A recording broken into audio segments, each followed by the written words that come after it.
দেখো তো শাড়িটা চিনতে পারো কি না? হ্যাঁ হ্যাঁ জানি, অনেকেই চিনতে পেরে গেছো, কারণ এটার আমি আনবক্সিং তোমাদের সাথে শেয়ার করেছিলাম। তো আর সত্যি কথা বলছি, শাড়িটা পরে কিন্তু ভীষণ কমফোর্টেবল।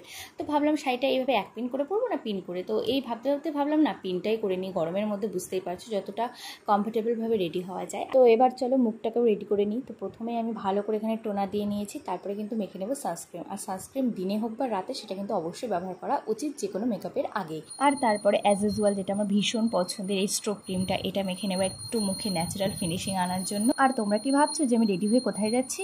আর না ভাবলেও আমি বলে দিচ্ছি, আসলে আমরা রেডি হয়ে যাচ্ছি ষষ্ঠীর বাজার করতে। সামনেই তো ষষ্ঠী, আর এবার কিন্তু প্রথম ষষ্ঠী, সেই জন্য তো ভীষণ এক্সাইটমেন্ট কাজ করছে মনের ভেতরে। তো দেখো এখানে দিয়ে দিলাম কাজল, তারপরে মেকআপকে আরও ফুটিয়ে তোলার জন্য লাগিয়ে দিলাম লিপস্টিক, আর তারপর পরে নেবো ছোট্ট টিপ। আর আমি কিন্তু একদম রেডি। তো আমাকে কেমন লাগছে সেটা অবশ্যই কমেন্ট করে জানাও।